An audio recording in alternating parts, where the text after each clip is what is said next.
Okay, hello everyone, welcome to Barry's Book Reviews. This is episode number 36, and today I'm reviewing another Kim Young-ha novel. Today's novel is Blackflower. The Korean title is Komun Got, and it's by Kim Young-ha, and the translation is by Charles Lashur. So I've mentioned that Kim Young-ha has several books available in English translation. This was his fourth novel or fourth book that was translated into English. The Korean version of this was published in 2003, and then the English translation was published a decade later in 2013. But by that time he already had I Have the Right to Destroy Myself, Photoshop Murder, and Your Republic is Calling You. So this was his fourth book to be translated. And then he's had two more full, a collection of short stories called Diary of a Murderer, and this novel I have, So I Hear Your Voice. And if you're a really big Kim Young-ha fan, and that's not enough for you, there's an excerpt from one of his novels, his novel Quiz Show, which the full version of that novel hasn't been released in English translation yet, but you can get an excerpt from that novel in this collection. This collection is called Ready-Made Bodhisattva, and it's a collection of South Korean science fiction, and it's a super interesting collection. I'll try and review some of these stories at some point in the future, and hopefully one day we'll get the full version of the English translation of Quiz Show. I know that novel's been translated into French and one or two other languages, so hopefully we'll get the full English version sometime soon, one day maybe. And if that's still not enough Kim Young-ha for you, he's got another science fiction story called Robot, which is inspired by Isaac Asimov, and that's in the Azalea Journal, the 2015 Azalea Journal, and I think you might be able to find that online as well. And there's actually 2 or 3 other Kim Young-ha short stories that you can find online if you do a little Google search. So there's plenty of Kim Young-ha available in English. But like I said, today we're focusing on Blackflower, and it's translated by Charles Lashur. Charles Lashur is a professor here in Seoul in South Korea, and he's also a literary translator. He also translated Scenes from the Enlightenment, and I've reviewed that on the channel as well, so please go and watch that review. And you can see on the channel as well an interview with Charles Lashur about translating today's book, and it's a super interesting interview, so please go and listen to that as well. So anyway, when Blackflower was published, it was seen as something of a departure for Kim Young-ha, because he'd mostly been focusing on sort of contemporary stories that were about modern life and urban life and sort of urban alienation. And, so when this book was published, it was seen as being something of a departure because it's historical fiction based on real events. But this book was also acclaimed at the time for sort of showing Kim Young-ha's range and development and progression as a writer. It's an amazing story, and it's partly an amazing story because it's based on actual events. And it's based on this little known part of Korean history, but he weaves in fictional elements as well. So there's a sort of an epic love story about 2 young people who are in love, and they're separated by these sort of huge historical events, and it's also very violent. There's lots of savagery and violence. And the violence and the way he writes about the violence and the language and his writing style in this novel reminded me a little bit of Cormac McCarthy, the Border trilogy, All the Pretty Horses, Blood Meridian. There was something about the savagery and the sparseness and the directness of the violence that reminded me of those books. And if you like those books, then I think there's a very strong chance that you'll like Blackflower as well. So what historical events is Blackflower drawing on? So it's an immediately gripping setup. It starts in 1905, when over 1,000 Korean people were essentially duped. They were sort of conned, they were lied to and manipulated into traveling to Mexico, where they were forced to work on the haciendas, the now infamous haciendas, and these very brutal slave-like conditions. And the adverts in Korea at the time said things like, located near the United States of America, Mexico is a civilized and rich country. It has warm weather, clean water, and fertile soil. The world knows it as a place where no diseases exist. In Mexico, there are many wealthy people, but few poor people, so it is very difficult to find laborers. Like many Japanese and Chinese who went to Mexico and profited a lot last year, Choson people, Korean people, will benefit much when they go there. So you had these advertisements that painted it as this grand opportunity, this little wonderful Eden-like land where there were no diseases and it was easy to make money, and where you would be looked after. And of course, the reality was very very different.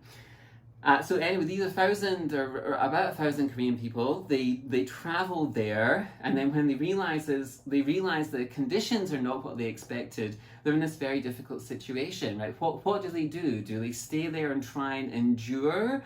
Do they try and return home? But then the next problem that happens is that they can't return home because because around about that time and leading up to 1910. Korea was, colonized by Japan, and the Japanese took control of Korea, and so they couldn't return home. They didn't have a country to return home to, right? They were sort of prevented from returning, from going back to South Korea, even if that was possible. And then also, from around about 1910, was the Mexican Revolution. So this, violent revolution, these different sort of groups and different regions were sort of fighting against each other. And again, this was very savage and violent and chaotic. And so these 1,000 Korean people, they were swept up in these sort of huge chaotic events. And then, most interestingly, one of the most interesting elements is that for a brief moment, this brief moment in history, these displaced Korean people, they set up this tragically short-lived Korean nation in the jungles of Guatemala. But of course it doesn't survive, it doesn't last long. So those are the main sort of historical events which this novel covers. But of course there's lots of other plots and subplots and stories that are centered on the relationships between the characters who make this epic journey to start a new life in Mexico.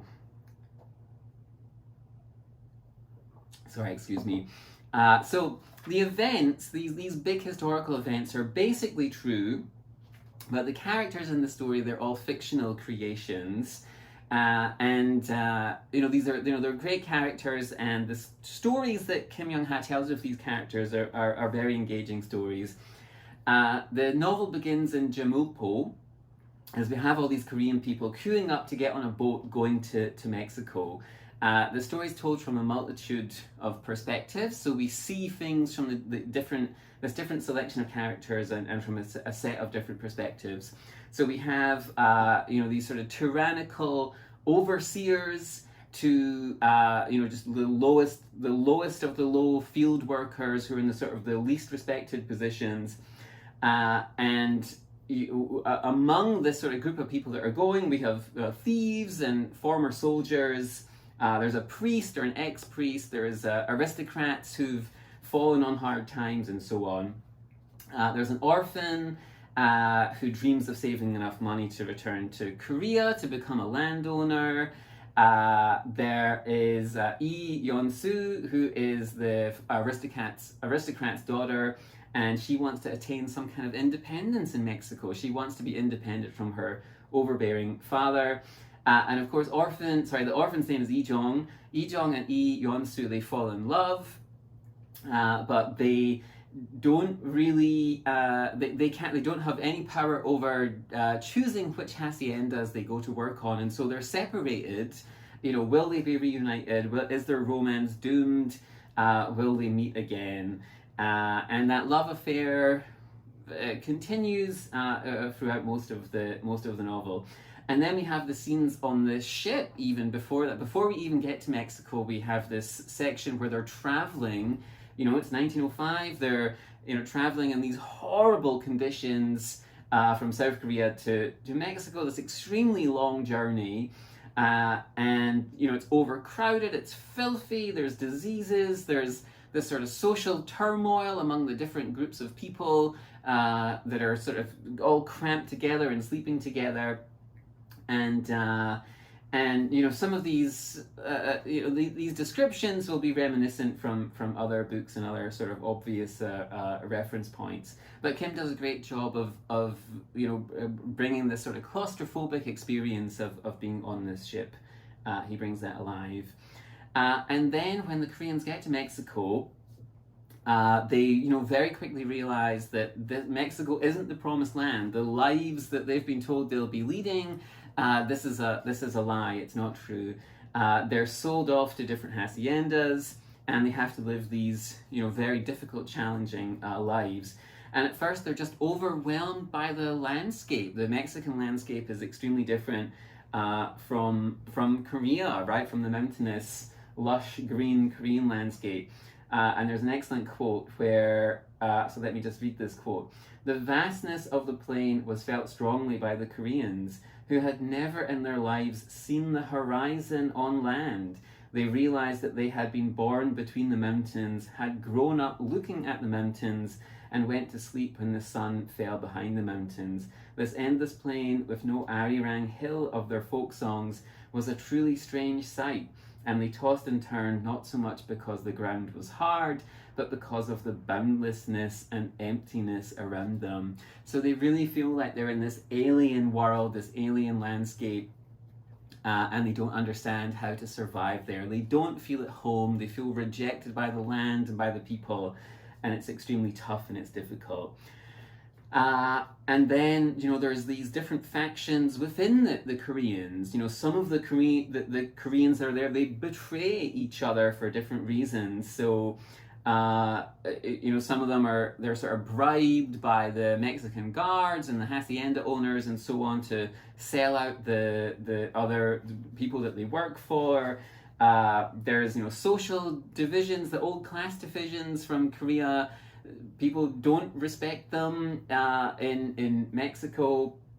There's religious differences, there's sexual friction, and there's all sorts of problems.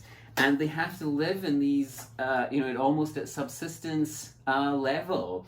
And particularly, at first, it just grinds everybody down. The nature of the work is so difficult and so challenging. That they really very quickly realize they've made a huge mistake and they've been lied to. But then, because it's such a terrible situation, some of the Korean workers, they try to rebel against the hacienda owners, against the people that are making them work so hard. And some of these rebels, these people who break free, they're successful. And that's a big part of the story as well.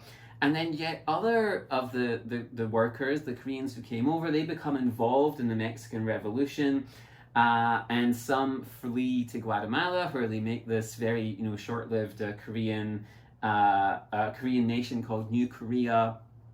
Fantastic section of the book, there's a lot of different things happening in this novel. So one of the things that Kim seems to be interested in writing about here is this erosion of the social barriers that were relevant in Korea, right? So people back in Korea, they're separated by sort of specific social barriers and social roles, but in this new environment, those roles and the social distinctions, they just don't make sense. They don't really mean anything. And so, for example, Yeonsu's father, thinks very highly of himself in Korea. He was a respected person. He claims to be like a distant relation of the emperor and, sort of significant people. And he doesn't want to do this manual work. He didn't think that he would have to actually go out into the field and do any of this work, and he stays in their little cabin reading Confucius and not participating. But most of the other people, they very quickly grasp the new reality that the things that applied in Korea don't apply so much.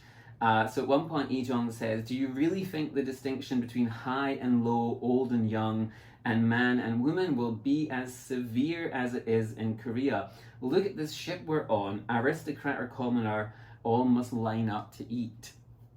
And so we have this new place, this new world where it's possible for them to make new social arrangements, to make their own sort of social and interpersonal relationships. And the reality is that the Korea they knew doesn't even exist anymore. They're going to have to forge, new lives and new identities, whatever whatever those identities might actually be. And there's a note where Kim Young-ha explains the title, right? He says, "There's no such thing as a black flower. It exists only in imagination. In the same way, the place that the characters in the novel hope to go is a utopia that does not exist in reality." This is a fantastic book. I think it's got a lot of strong points. The story is fascinating. The characters are engaging. There's epic, sweeping events. It's a love story. There's a political revolution. There's violent conflicts. There's lots of surprises. The writing is beautiful in its way, and sort of sparse and elegant in another way. And I really think it's one of Kim's best novels. And if you like historical fiction, I highly recommend it. And if you've read Kim's other books and you liked it, then I certainly think you should try Blackflower as well. So today's novel was Blackflower by Kim Young-ha, translated by Charles LeSure.